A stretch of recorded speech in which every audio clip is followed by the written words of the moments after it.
নমস্কার বন্ধুরা, আমি আমার একটা মিনি ব্লগ নিয়ে আবার হাজির হয়ে গেলাম। আমি এখন যাচ্ছি আমার একটু আজকে ব্যাংকের কাজেতে। একটু ব্যাংকের কাজটা একটু না করলেই নয়, অনেক দিন ধরে একটা পেন্ডিং হয়ে পড়ে আছে, যার জন্য চলে যাচ্ছি। তো দেখো, আমি অলরেডি এসে হাজির হয়ে গেছি। যদিও এখানে ভিডিও করা বারণ, তাও আমি চুপি চুপি করেই ফেলেছি আর কি। কী করবো, ভাল লাগছিল না। চলো, এই যে দেখে নাও, এই ব্যাংকেই এসে হাজির হয়েছি, ডেকার্স লেনে। তারপরে হঠাৎ মনে হলো এখানে সেই জয়মাতারা একটা অরুণদার দোকান আছে, যেখানে খাওয়া যেতেই পারে আজকে। অনেক দিনের ইচ্ছা ছিল, এত ভিডিও দেখেছি, তো সেই জন্য হাজির হয়ে গেলাম আজকে অরুণদার কাছে। এই যে অরুণদা তখন ভীষণ ব্যস্ত সবাইকে খাবার দিতে।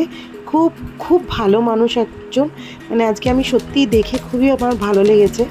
তো যাই হোক, আমি কী কী খেয়েছি আমি তোমাদের দেখাচ্ছি, যে আমি ওনার কাছে কী কী গিয়ে আমি খেয়েছি।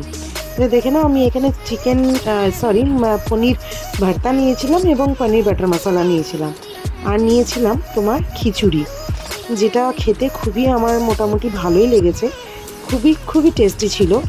আর সবথেকে বেশি ভালো লেগেছে, সিরিয়াসলি আমার খিচুড়িটাই সবথেকে বেশি ভালো লেগেছে, যেটার কোনো তুলনাই হয় না। এত সুন্দর বানিয়েছিল যে মনটাই পুরো অসাধারণ হয়ে গেছিলো।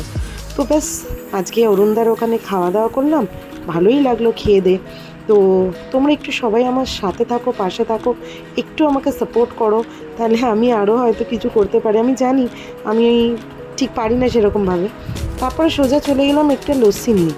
এই যে দেখো না, খাট্টা খাট্টা, মিষ্টি মিষ্টি, বেশ ভালো লাগছে খেতে। তো যাই হোক, এটা খেয়ে প্রচণ্ড গরম, প্রচণ্ড গরম, আর থাকতে পারা যাচ্ছিল না, যে এত গরম। তারপরে সোজা চলে গেলাম আমার আর একটা ব্যাংকে, যা আজকে এই অবধিই থাক।